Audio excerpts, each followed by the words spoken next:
Mi ex no acepta que la relación terminó y ahora está intentando destruir mi carrera y mi reputación con mentiras calculadas. La mayoría de las personas, cuando terminan una relación, pasan por las etapas del duelo, lloran, escuchan música triste, borran fotos y, eventualmente, siguen adelante. Pero con Valeria, el duelo nunca llegó. En su lugar, hubo una fría y aterradora determinación. Nuestra relación de 3 años no terminó por una infidelidad o una gran pelea. Terminó porque me di cuenta de que ella me veía como una posesión, no como una pareja. Valeria tiene lo que yo llamo complejo de guionista. Ella escribe cómo deben ser las cosas, y si te sales del papel, se asegura de que pagues el precio. Cuando rompí con ella hace 4 meses, su respuesta no fue llorar. Fue una sonrisa gélida y una frase que todavía me da escalofríos: tú no decides cuándo terminamos, Mateo. Yo decido cuando dejo de usarte. Al principio, pensé que era solo despecho. Bloqueé su número, sus redes y cambié las cerraduras de mi departamento. Durante las primeras 2 semanas, el silencio fue absoluto. Pensé que me había librado fácilmente. ¡Qué ingenuo fui! El primer ataque fue sutil. Trabajo como analista de sistemas para una firma de ciberseguridad importante. Es un mundo donde la reputación y la confianza lo son todo. Un lunes por la mañana, mi jefe me llamó a su oficina. Tenía una expresión de profunda preocupación. Mateo, recibimos un correo anónimo, dijo, girando su monitor hacia mí. Era una captura de pantalla de una conversación de Slack, supuestamente mía, donde yo me burlaba de los protocolos de seguridad de un cliente importante y sugería que sería fácil vender sus datos en la dark web. El mensaje tenía mi foto de perfil y mi nombre de usuario. Jefe, esto es falso. Yo nunca escribí esto. Mira la fecha, ese día yo estaba de vacaciones. Logré demostrar que era un montaje verdo hecho con un generador de chats falsos, pero la semilla de la duda quedó plantada. Mi jefe me conoce, pero los socios de la empresa no. Sabía que Valeria estaba detrás de esto porque la frase que usaba el Mateo falso, para despedirse, nos vemos en el beat, era un chiste privado que solo ella y yo conocíamos. Esa tarde, cometí el error de desbloquearla para enfrentarla. Le envié un solo mensaje: detente, sé que fuiste tú, déjame en paz. Su respuesta llegó en segundos: ¿de qué hablas, amor? Yo solo estoy sentada viendo cómo las cosas se caen por su propio peso. Por cierto, ¿ya viste quién se mudó al edificio de enfrente de tu oficina? Sentí un vacío en el estómago. Fui a la ventana de mi oficina y miré hacia el café de la esquina. Allí estaba ella, con su computadora portátil, saludándome con la mano y una sonrisa radiante. No me estaba siguiendo en secreto, quería que yo supiera que me estaba observando. Desde ese día, mi vida se convirtió en un campo de batalla psicológico. Valeria empezó a contactar a mis amigos, pero no para hablar mal de mí, sino para preocuparse. Les enviaba fotos de botellas de alcohol vacías, que ella misma compraba, diciendo que yo estaba cayendo en una depresión severa y que tenía tendencias suicidas por la ruptura. Mateo, hermano, Valeria nos llamó llorando, me dijo mi mejor amigo, Santi. Dice que no le contestas y que tiene miedo de que te hagas algo. Estamos en la puerta de tu casa. Tuve que abrirles la puerta a las 11 de la noche, sobrio y en pijama, solo para demostrarles que estaba bien. Valeria no quería recuperarme, quería invalidar mi realidad. Quería que todos pensaran que yo estaba perdiendo la cabeza para que, cuando lanzara su siguiente ataque, nadie me creyera. Y el siguiente ataque fue el que casi me cuesta la libertad. Recibí una notificación de la policía. Valeria había puesto una orden de restricción en mi contra, alegando que yo la estaba acosando y que me aparecía en su gimnasio y su trabajo. Lo irónico es que ella era la que se sentaba frente a mi oficina todos los días. Había creado un rastro de pruebas falsas, llamadas desde números ocultos que ella decía que eran míos, y fotos de un hombre de espaldas, con una chaqueta idéntica a la mía, merodeando su casa. Estaba construyendo un caso para meterme a la cárcel o, al menos, para que mi nombre apareciera en un registro policial. Me di cuenta de que no estaba lidiando con una ex despechada, sino con alguien que estaba dispuesta a dedicar las 24 horas del día a mi destrucción. Mi abogado me dijo que esto era acoso por delegación, y que sería difícil de probar. Anoche, mientras intentaba dormir, escuché un ruido en mi balcón. Vivo en un segundo piso. Cuando me acerqué a la ventana, no había nadie, pero en el cristal habían pegado una foto nuestra de hace 2 años. En la foto, ella había recortado mi cabeza y, en su lugar, había escrito con marcador rojo: próximamente. Ya no tengo miedo de que me deje de amar. Tengo miedo de lo que es capaz de hacer para demostrar que todavía me posee. Cuando crees que has tocado fondo con una persona tóxica, ella encuentra una pala y empieza a cavar. Tras el incidente de la foto en mi ventana, pasé 3 días sin dormir bien, saltando ante cada notificación de mi teléfono. Pero Valeria sabía que asustarme directamente ya no era suficiente, necesitaba aislarme. Y para eso, tenía que atacar el único rayo de luz que había aparecido en mi vida en los últimos meses, Clara. Clara es una diseñadora gráfica que conocí en un grupo de senderismo. Es lo opuesto a Valeria, tranquila, honesta y sin juegos mentales. Habíamos tenido apenas 3 citas y yo me había esforzado mucho por mantenerla lejos del caos de mi ruptura. Pero Valeria, con su habilidad casi sobrenatural para la investigación digital, no tardó en encontrarla. El jueves pasado, Clara me llamó. Su voz, que normalmente era dulce y segura, sonaba rota y distante. Mateo, no creo que debamos vernos más, dijo sin preámbulos. ¿Qué, Clara, de qué hablas? Estábamos bien, planeamos lo del sábado. Me contactó tu esposa, Mateo. O debería decir, la mujer que dejaste embarazada antes de desaparecer de su vida. Me quedé mudo. El nivel de la mentira era tan absurdo que mi cerebro tardó en procesarlo. Valeria le había enviado a Clara un expediente completo de documentos falsificados, ecografías editadas con Photoshop, supuestos certificados de matrimonio y una carta escrita a mano, llena de lágrimas fingidas, rogándole a Clara que no destruyera una familia que estaba tratando de sanar. Clara, escúchame, eso es mentira. No estoy casado. No hay ningún bebé. Valeria está mal, está obsesionada. Me envió fotos de ustedes dos en una cuna, Mateo, comprando ropa de bebé. Sentí un escalofrío. Recordé que, hace un año, Valeria me obligó a acompañarla a comprar un regalo para el baby shower de su hermana. Se tomó selfies conmigo en la sección de recién nacidos del centro comercial. En aquel entonces me pareció un gesto tierno, ahora entendía que estaba recopilando material para una trama que ni siquiera existía todavía. Ella no vive el presente, vive construyendo munición para el futuro. Logré convencer a Clara de reunirse conmigo en un lugar público para mostrarle mis papeles, mi estado civil y las pruebas del acoso previo de Valeria. Cuando Clara vio la foto de mi cabeza recortada en el balcón, palideció. Esto es una locura, Mateo. Esta mujer te va a matar o te va a meter en la cárcel. Esa frase fue el detonante. Decidí que ya no podía seguir siendo una víctima pasiva. Si Valeria quería jugar a los espías, yo le daría una guerra de inteligencia. Hablé con un viejo amigo de la universidad que se dedica a la investigación privada y la informática forense. Su consejo fue claro, deja de reaccionar. Cada vez que le escribes o intentas defenderte, le das el combustible que necesita. Tienes que empezar a documentar su presencia sin que ella sepa que lo estás haciendo. Instalé cámaras de seguridad de alta resolución camufladas en mis ventanas y en el timbre de mi puerta. También configuré un honeypot, una trampa digital. Creé un perfil de Instagram falso con fotos mías en un lugar donde supuestamente iba a estar esa noche. A las 8 p.m., publiqué una historia en ese perfil falso etiquetando un restaurante en el otro extremo de la ciudad. Yo, en realidad, estaba encerrado en mi casa con las luces apagadas, observando las cámaras de seguridad en mi laptop. Media hora después, apareció. Un coche blanco que no conocía se estacionó frente a mi edificio. Era un auto alquilado, probablemente para no ser detectada por mi placa. Valeria bajó del coche. No parecía la mujer elegante de la oficina, llevaba una sudadera oscura y una gorra. La vi caminar hacia mi entrada, mirar a ambos lados y, con una agilidad que me dio náuseas, sacar un sobre amarillo y deslizarlo por debajo de la puerta principal. Luego, hizo algo que me heló la sangre. Se acercó a mi coche, que estaba estacionado en la calle, y con un objeto punzante, empezó a rayar algo en la pintura de la puerta del conductor. Lo hizo con una calma aterradora, como quien firma una obra de arte. Cuando el coche se alejó, bajé corriendo. En mi puerta, el sobre amarillo contenía recortes de periódicos sobre casos de violencia doméstica, con mi nombre escrito encima de las fotos de los agresores. Y en mi coche,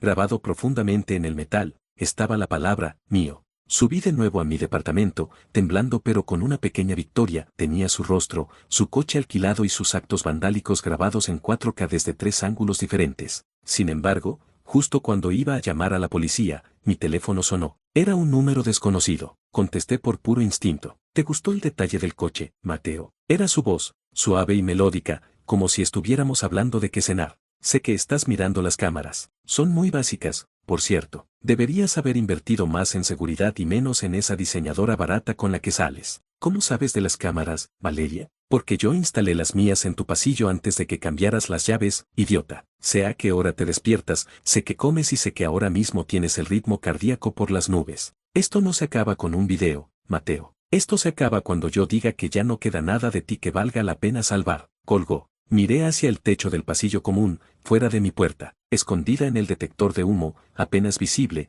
había una lente diminuta apuntando directamente a mi entrada. Ella no solo me estaba siguiendo, estaba viviendo conmigo desde las sombras. Saber que había una cámara en mi propio detector de humo me hizo sentir desnudo. No era solo la invasión a mi espacio, era la comprensión de que Valeria había planeado mi caída mientras yo todavía creía que éramos una pareja feliz. Con las manos temblando, desmonté el dispositivo. Era una cámara espía de última generación, conectada al Wi-Fi del edificio. Ella me había estado observando dormir, vestirme y hablar solo durante semanas. Pero Valeria no se detuvo en el espionaje doméstico. Su verdadera jugada maestra estaba ocurriendo donde más me dolía mi integridad profesional. El viernes por la mañana, al llegar a la oficina, la atmósfera era eléctrica. No fue mi jefe quien me recibió, sino dos agentes del Departamento de Seguridad Interna de la empresa. Mi computadora de escritorio había sido confiscada y mi acceso a los servidores estaba revocado. Mateo, tenemos un problema grave, dijo el director de seguridad. Anoche, alguien usó tus credenciales de administrador para acceder a la base de datos de un cliente gubernamental. Se descargaron 40 gigabytes de información sensible. Eso es imposible, exclamé. Yo estaba en mi casa. Tengo cámaras que prueban que no salí. El acceso no fue físico, Mateo. Fue a través de una conexión VPN autorizada desde tu propia laptop personal, la que te llevas a casa todos los días. Sentí que el suelo desaparecía bajo mis pies. Recordé que, meses atrás, Valeria solía pedirme mi laptop para ver series o hacer compras, porque la suya era lenta. En algún momento de esos 3 años, ella no solo instaló un spyware, sino que clonó mis llaves digitales y mis tokens de seguridad. Había estado cultivando el acceso a mi vida laboral como quien cultiva un virus, esperando el momento exacto para soltarlo. Me escoltaron fuera del edificio como a un criminal. Mis colegas, personas con las que había compartido almuerzos y proyectos durante años, evitaban mi mirada. En el mundo de la ciberseguridad, una acusación así es el fin de tu carrera. Nadie te vuelve a contratar. Mientras caminaba hacia mi coche, el teléfono vibró. Era un correo electrónico de una cuenta cifrada. ¿Recuerdas cuando decías que yo era demasiado artística para entender tu trabajo? Resulta que aprendo rápido, Mateo. Ahora mismo, los registros muestran que eres un traidor. ¿Quién te va a creer ahora? Eres solo un analista desempleado con problemas mentales y una ex a la que acosa. Estás solo. El nivel de maldad era casi admirable. Había sincronizado el ataque al servidor con la orden de restricción falsa y los rumores sobre mi salud mental. Si yo intentaba acusarla, parecería el patético intento de un culpable tratando de culpar a su víctima. Fui directamente a ver a mi amigo investigador, aquel que me ayudó con las cámaras. Se llama Lucas, y cuando le conté lo sucedido, su cara se puso seria. Mateo, ella no es solo una ex loca. Esto es sabotaje profesional coordinado. Si entró a tu VPN desde tu casa, dejó una huella. Pero no podemos confiar en la policía todavía, ella tiene la delantera con la denuncia de acoso. Necesitamos entrar en su mundo. Lucas pasó horas analizando la cámara que quité del detector de humo. Tras rastrear la dirección IP y el tráfico de datos, descubrió algo que nos dio la primera pista real. La cámara no enviaba la señal a un servidor en la nube cualquiera. Enviaba los datos a un servidor privado alojado en un departamento alquilado a nombre de una identidad falsa, pero pagado con una tarjeta de crédito que Valeria había reportado como robada hace un año. Es descuidada en su exceso de confianza, dijo Lucas. Cree que es más inteligente que todos. Pero entonces, el juego dio un giro más oscuro. Mi teléfono empezó a recibir alertas de mis cuentas bancarias. Valeria no solo quería mi trabajo, quería mi libertad financiera. Estaba realizando transferencias pequeñas pero constantes hacia cuentas de casinos online y sitios de apuestas, tratando de hacer que pareciera que yo tenía un problema de adicción al juego, otra prueba para justificar por qué habría vendido datos de la empresa para pagar deudas. Decidí que no iba a esperar a que ella diera el siguiente paso. Si Valeria me estaba vigilando, yo le daría un espectáculo. Esa noche, llamé a Clara desde un teléfono público. Le pedí perdón por meterla en esto y le rogué que me ayudara una última vez. Necesitaba que ella se encontrara conmigo en un parque, un lugar abierto donde Valeria pudiera vernos, pero no escucharnos. Va a venir, Clara, no puede evitarlo. Si ve que todavía estamos juntos, su ego no lo va a soportar. Va a intentar intervenir físicamente.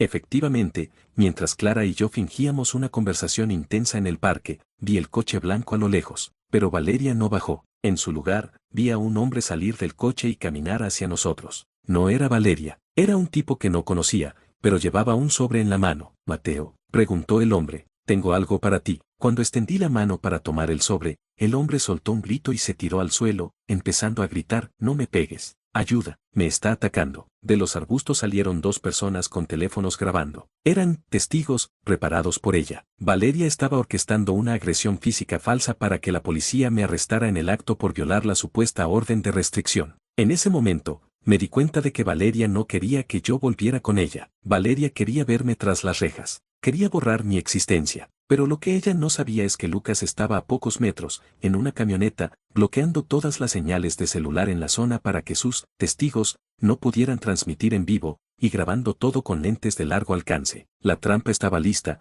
pero el precio por cerrarla sería más alto de lo que imaginaba. El plan de Valeria fue ejecutado con una precisión quirúrgica. A pesar de que Lucas estaba grabando desde lejos, la policía llegó en cuestión de minutos. Los testigos entregaron sus videos convenientemente editados para que pareciera que yo había iniciado la agresión y, antes de que pudiera explicar el honeypot o la vigilancia, ya estaba esposado en la parte trasera de una patrulla. Pasé la noche en una celda de detención. El frío del metal y el olor a desinfectante barato fueron mi única compañía hasta que, a las 8 de la mañana, se abrió la puerta de la sala de interrogatorios. No era mi abogado quien entró, era ella. Valeria entró con un café en la mano y una expresión de profunda tristeza que me dio náuseas por lo falsa que era. Los guardias la dejaron pasar porque ella se presentó como la víctima que solo quería hablar para retirar los cargos si yo aceptaba recibir ayuda psiquiátrica. Estás muy mal, Mateo, susurró, sentándose frente a mí. Su voz era suave, casi maternal. Mira a dónde te ha llevado tu obsesión.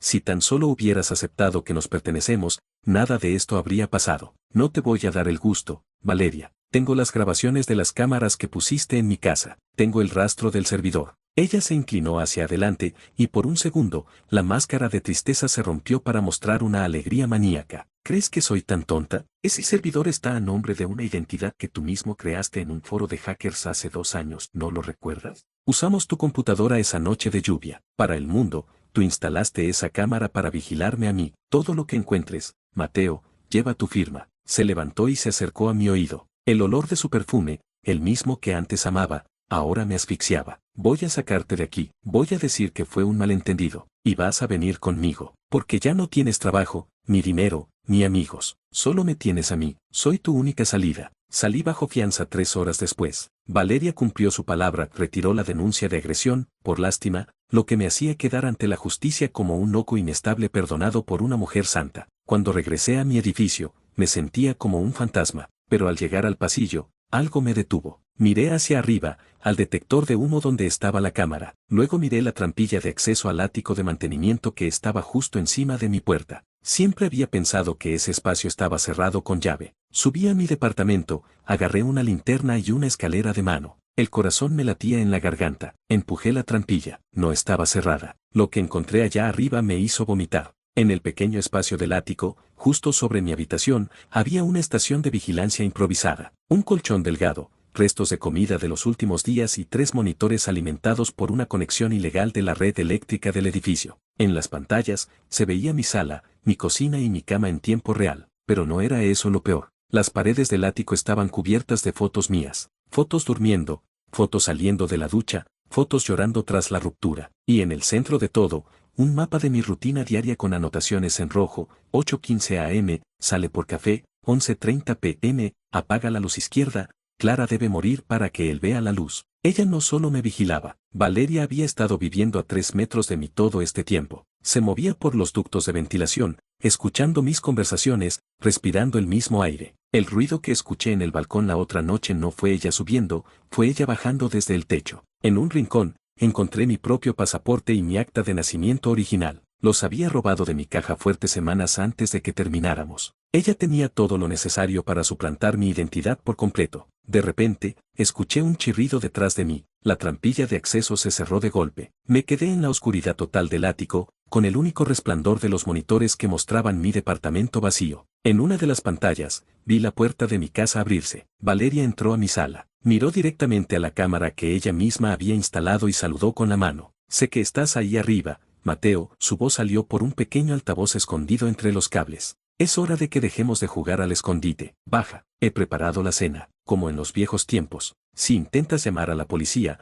borraré el último respaldo de los servidores de tu empresa y esta vez no habrá rastro que te salve de 20 años de prisión federal. Estaba atrapado en mi propia casa, con una mujer que había convertido mi vida en una celda y que, ahora, me pedía que bajara a cenar mientras sostenía el detonador de mi destrucción profesional sobre su mesa. Bajar de esa trampilla fue el acto de voluntad más difícil de mi vida. Mis piernas temblaban tanto que casi caigo de la escalera. Al entrar en mi propia sala, el ambiente era irreal. Valeria había encendido velas, puesto música suave y el olor a lasaña, mi plato favorito, llenaba el aire. Si no fuera por el hecho de que acababa de ver su nido de acosadora en el ático, cualquiera habría dicho que era una escena romántica. Ella estaba allí, sirviendo 2 copas de vino tinto, luciendo un vestido que yo le había regalado en nuestro segundo aniversario. Siéntate, Mateo, te ves pálido. Necesitas comer, dijo, señalando la silla con una naturalidad que me dio escalofríos. Valeria, esto tiene que terminar. Vi lo que hay arriba. Sé que has estado viviendo sobre mi cabeza. Estás enferma,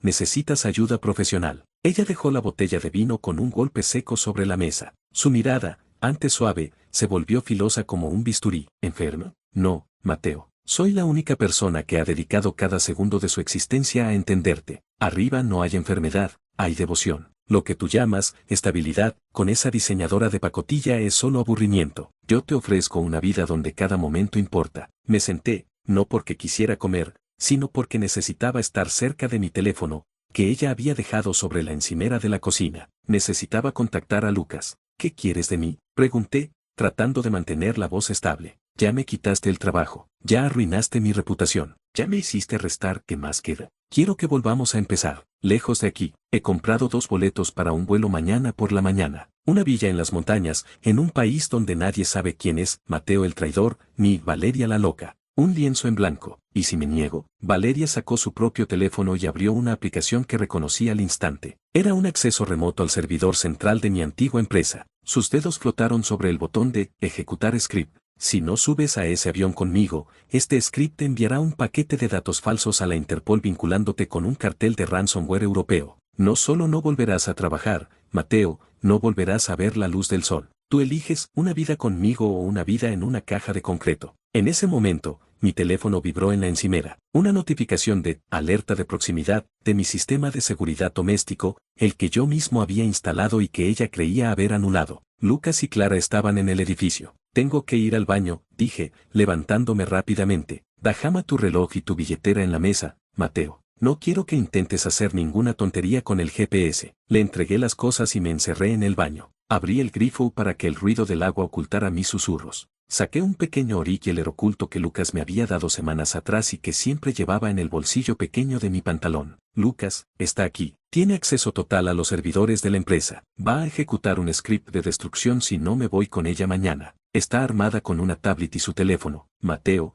escúchame bien. La voz de Lucas sonaba distorsionada pero clara. Estamos en el pasillo. Clara está con los vecinos del 4B. Ellos nos dejaron entrar. No podemos entrar por la fuerza porque ella borrará todo antes de que lleguemos a la puerta. Necesitas distraerla 3 minutos. Solo 3 minutos para que yo pueda interceptar su señal de Wi-Fi y clonar su sesión de administrador. ¿Cómo la distraigo? Está paranoica. Haz lo que mejor sabes hacer, Mateo. Hazle creer que ha ganado. Dale el guión que ella quiere leer. Salí del baño secándome las manos. Valeria me observaba con sospecha. Me acerqué a ella, me arrodillé a su lado y le tomé las manos. Sentí una repulsión física inmensa, pero mantuve la mirada fija en sus ojos. Tienes razón, susurré. Tienes razón en todo. Estaba asustado de lo mucho que me conoces. Nadie me ha mirado nunca como tú. Si vamos a irnos, quiero hacerlo bien, pero necesito saber que no me vas a destruir una vez que estemos allá. Enséñame el script, enséñame cómo lo borras. Valeria dudó. Vi la lucha interna en sus ojos, la paranoia contra su deseo desesperado de ser amada y validada. Por un segundo,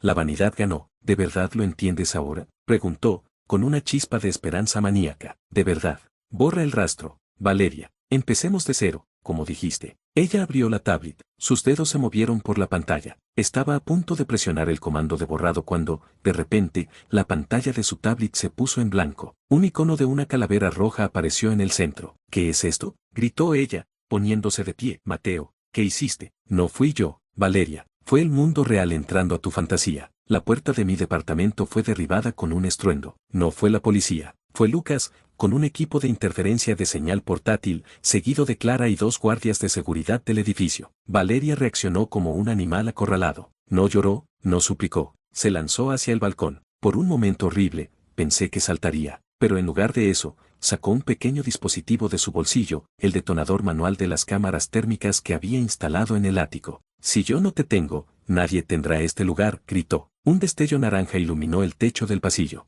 El ático, lleno de papeles secos, fotos y cables ilegales, empezó a arder en segundos. El sistema de aspersores se activó, pero el fuego arriba era intenso. En medio del caos, del humo y del agua cayendo, Valeria intentó escabullirse hacia la salida de incendios. Pero Clara, que había estado esperando ese momento, le bloqueó el paso con una firmeza que nunca le había visto. Se acabó el juego, Valeria, dijo Clara, sosteniendo su teléfono en alto. Todo lo que dijiste en esa mesa, la confesión de los servidores, el chantaje, está grabado en vivo en un servidor seguro. Ya no hay scripts que puedas borrar. La policía llegó poco después. Ver a Valeria siendo escoltada hacia afuera, empapada, gritando mi nombre y jurando que volvería a por mí, fue la imagen más satisfactoria y aterradora de mi vida. Pero mientras los bomberos apagaban las llamas en el techo y Lucas recuperaba los discos duros del ático, me di cuenta de algo. Entre los escombros quemados de sus fotos y mis pertenencias, faltaba algo. Mi pasaporte original no estaba en el ático. Valeria no lo tenía en su bolso cuando la arrestaron. Me acerqué a Lucas, que estaba analizando la tablet confiscada de Valeria. Lucas, el vuelo que ella mencionó, ¿hacia dónde era? Lucas miró la pantalla y palideció. Mateo, no era un vuelo para dos. Ella ya había comprado un boleto de solo ida a nombre de una identidad nueva, una identidad que usa tu apellido, y el boleto no es para mañana, era para hace 2 horas. Entonces, ¿quién subió a ese avión? Miramos hacia la calle desde la ventana rota. A lo lejos, una figura delgada, vestida con una peluca y ropa similar a la de Valeria, subía a un taxi negro. Valeria no estaba sola, tenía una cómplice, alguien que acababa de salir del país con mi identidad y mi dinero. El arresto de Valeria debería haber sido el final, el punto en el que los créditos rodaran y yo pudiera volver a mi vida. Pero mientras la veía desaparecer en la patrulla, la revelación de Lucas sobre el pasaporte y el vuelo me dejó una sensación de frío que ningún incendio podría calentar. Valeria estaba en una celda, sí, pero su plan seguía volando a 10.000 metros de altura sobre el Atlántico. La investigación posterior reveló la profundidad del abismo. La cómplice no era una extraña,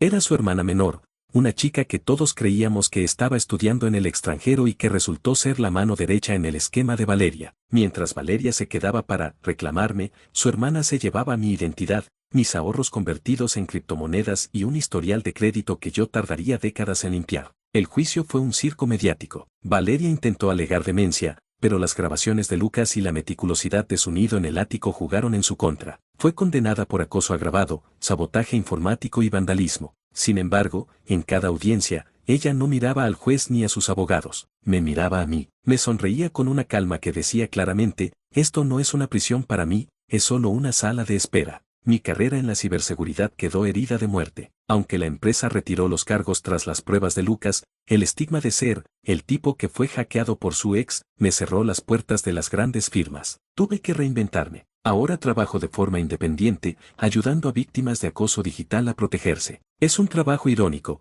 pero es el único que me da un propósito. Clara y yo intentamos que lo nuestro funcionara, pero el trauma tiene una forma de envenenar lo nuevo. Cada vez que ella tardaba en responder un mensaje, yo sentía pánico. Cada vez que alguien pasaba demasiado tiempo frente a nuestra casa, yo revisaba las cámaras 10 veces. Al final, decidimos separarnos de forma amistosa. Ella necesitaba paz, y yo todavía estaba habitado por fantasmas. Hoy, un año después del incendio, vivo en una ciudad diferente. He cambiado mi nombre legalmente, no por miedo, sino por higiene mental. Mi departamento actual no tiene ático y las paredes son de concreto sólido. Hace una semana, recibí un sobre por correo. No tenía remitente. Dentro no había fotos recortadas ni amenazas. Solo había una postal de una playa en algún lugar de Europa del Este. En el Iberso, una caligrafía que reconocería en el infierno había escrito una sola palabra, cerca. Sé que la hermana de Valeria sigue allá afuera, viviendo con mis papeles, moviendo mi dinero y esperando el momento en que Valeria salga en libertad condicional.